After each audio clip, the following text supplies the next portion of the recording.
C'est l'écriture hébraïque que l'on retrouve au Congo.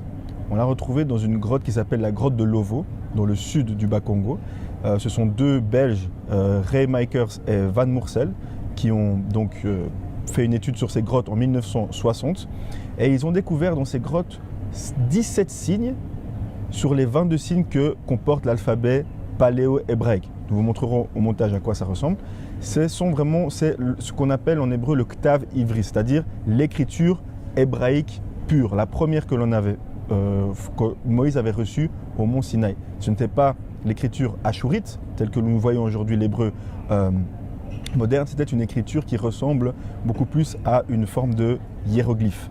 Et cette écriture, nous la retrouvons donc au Congo en 17 exemplaires. Nous avons les citations de ces scientifiques qui disent que sur les 17 signes que l'on retrouve au Congo, nous avons des similitudes, ce n'est pas des similitudes, c'est identique à l'écriture paléo-hébraïque ou le Ktav Ivri.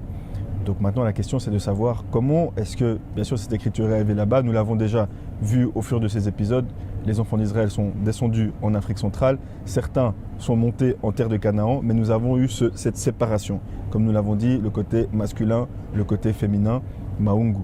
Et ce que nous voulons faire à présent, c'est continuer nos recherches pour voir où ailleurs en Afrique nous trouvons des traces de cette histoire. Nous allons partir à Madagascar, nous allons partir en Namibie, nous allons même partir dans les Antilles, en Haïti et autres, où nous avons des réminiscences très fortes du peuple d'Israël.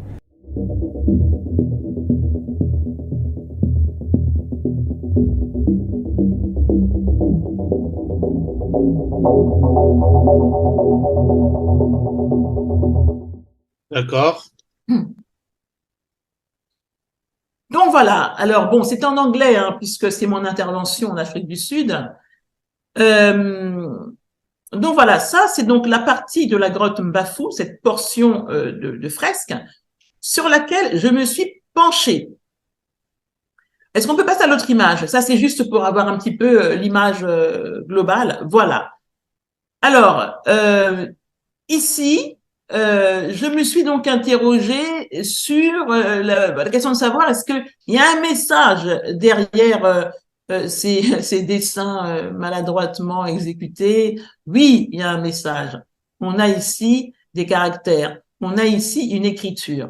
Et j'aimerais tout d'abord parler, donc ici on l'observe clairement, on voit un K, comme le K, image suivante s'il te plaît Amédée.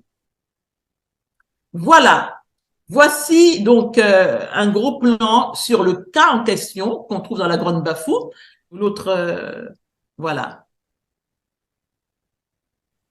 Alors, ici, justement, on reconnaît encore une fois ce cas dans ces soi-disant petits dessins qu'on voit là. Hein. On voit des petits personnages et on reconnaît aisément le cas. La page suivante. Voilà. Donc, je disais que le que ou le que peut se réaliser en ge.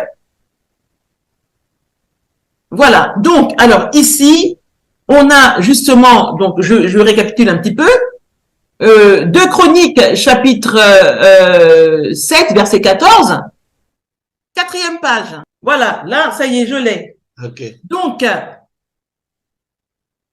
Donc, alors ici justement, donc on reprend donc les éléments de la grotte Mbafou à la page suivante. Voilà. Alors c'est ce que tout à l'heure Amélie tu le disais. Ici on a un iode, hein. On le reconnaît. On a un iode. Bon, avec simplement 2 doigts, mais c'est pas bien grave. En tout cas, on a l'articulation du coude. Et vous voyez le iode de la grotte Mbafou. Donc, on va prendre la dernière page. C'est Voilà. ça? Oui. Alors, voilà. Voilà. Donc, ici, je pose la question, tétragramme ou trigramme? Quand on voit ces consonnes qui sont liées, il y a une volonté, il y a quelque chose qui est dit là. Elles ne sont pas liées pour rien. Il y a 3 consonnes liées. On voit bien là le lien, hein, et qui forment un K. Tout à l'heure, on l'a vu. Eh bien, ma première conclusion, alors quand on lit ces consonnes, on lit tout à l'heure, on l'a lu, hein, Congo.